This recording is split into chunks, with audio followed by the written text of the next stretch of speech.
नमस्कार साहित्य प्रेमियों और विद्यार्थियों। जय जय कृष्ण चैनल अपनी नियमित धारावाहिक कथाकार परिचय माला के अंतर्गत आज साहित्य प्रेमियों के लिए कमलेश्वर को लेकर आया है। कमलेश्वर 20वीं सदी के सशक्त लेखकों में से एक हैं।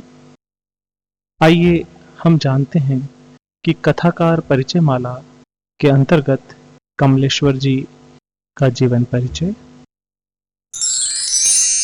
कमलेश्वर जी का जन्म 6 जनवरी 1932 को हुआ था।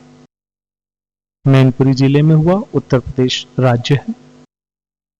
1954 में उन्होंने हिंदी साहित्य में एमए किया। फिल्मों के लिए पटकथाएं और उपन्यास पर फिल्में दोनों बनी हैं। आंधी, मौसम, सारा आकाश, रजनीगंधा, मिस्टर नटवरलाल, सौतन, लैला, राम बलराम, इनकी पटकथाएं इन्होंने लिखी है। आंधी और मौसम फिल्म इनकी ही लिखी हुई है।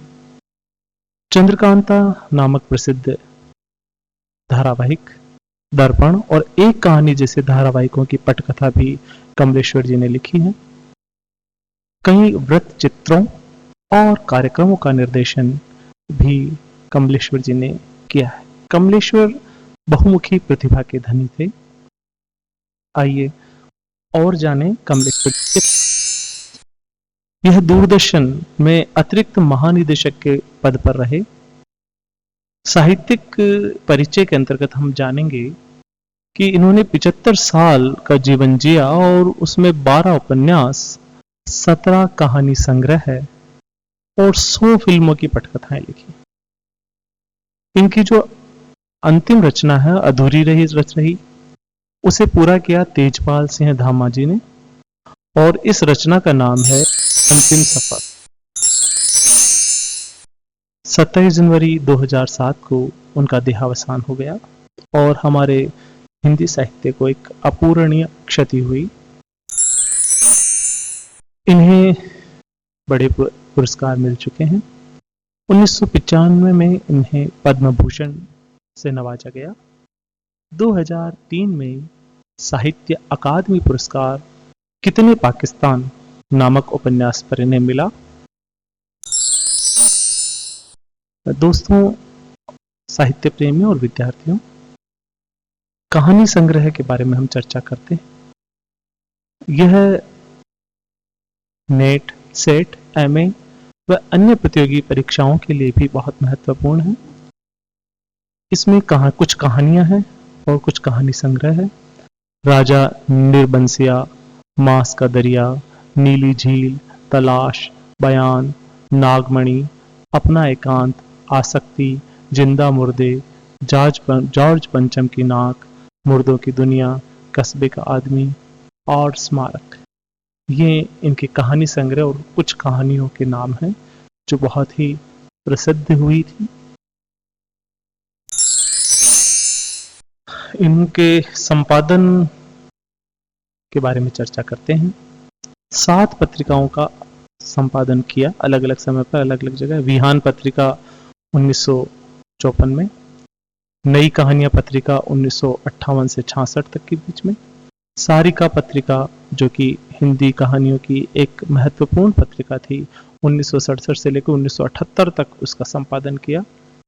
कथा यात्रा पत्रिका 1978 से 79 तक, गंगा पत्रिका 1984 से 1988 तक, इंगित पत्रिका 1961 से 1968 तक और श्री वर्षा पत्रिका 1979 से 80 के मध्य संपादन किया। अर्थात इनका संपादकीय व्यक्तित्व भी बहुत ही महत्वपूर्ण है। हिंदी साहित्य में महत्वपूर्ण संपादक के रूप में ये जाने जाते हैं। धर्मयुग, जागरण, दैनिक भास्कर जैसे प्रसिद्ध पत्र पत्रिकाओं के ये संपादक भी रहे। कमलेश्वर जो कि 6 जनवरी 1932 तक से लेकर 27 जनवरी 2007 तक वर्तमान रहे, यह 20वीं सदी के एक सशक्त लेखकों में से है। कमलेश्वर का काम एक मानक के तौर पर देखा जाता है। देखिए, कमलेश्वर ने विविध विधाओं पर काम किया। चाहे कहानी हो, उपन्यास हो, कथाकार के रूप में हो, फिल्मी पटकथाओं, फिल्मकार के रूप में हो, निर्देशक के रूप में हो, पत्रकार के रूप में। तो पत्रकार, फिल्मकार, पटकथाकार, कहानीकार, उपन्यासकार और तो और आलोचनाकार, खासकर ये नई कहानी और उसकी आलोचना के लिए भी एक बड़े सशक्त नाम थे। इन सब अभिनय भूमिकाओं में, इन सब भूमिकाओं में उन्होंने महत्वपूर्ण योगदान दिया। इसलिए इनका हर काम, चाहे किसी भी भूमिका में हो, वह एक मानक के तौर पर देखा जाता है। कामगार विश्व नामक कार्यक्रम में उन्होंने गरीबों, मजदूरों की पीड़ा और उनकी दुनिया को आवाज दी। यह धारावाहिक की बात बता रहे हैं, पत्रकारिता के क्षेत्र पे बात बताया जा रहा है। कमलेश्वर की अनेक कहानियों का उर्दू में भी अनुवाद हुआ। 3 नाटक लिखे, अधूरी आवाज, रेत पर लिखे नाम, हिंदोस्तां हमारा। उपन्यासकार के रूप में बहुत ही प्रसिद्ध हुए। एक सड़क 57 गलियां, तीसरा आदमी, डाक बंगला, समुद्र में खोया आदमी, काली आंधी, आगामी अतीत, सुबह दोपहर शाम, रेगिस्तान, लौटे हुए मुसाफिर, वही बात, एक और चंद्रकांता, कितने पाकिस्तान, अंतिम सफर, जो कि अधूरा रहा। इस तरह से इन्होंने उपन्यास लिखे। कितने पाकिस्तान पर इन्हें साहित्य अकादमी पुरस्कार से नवाजा गया। नेट, सेट और प्रतियोगिता परीक्षाओं के लिए तैयारी करने वाले मेरे प्रिय साहित्य प्रेमियों, ध्यान दीजिए। आगे हम बात करते हैं हमारे चैनल के बारे में। कृपया लाइक करें, सब्सक्राइब करें, ताकि मैं अधिक से अधिक अच्छा और गुणवत्तापूर्ण वीडियो आपके सामने ला सकूं। जय जय कृष्ण चैनल की तरफ से धन्यवाद।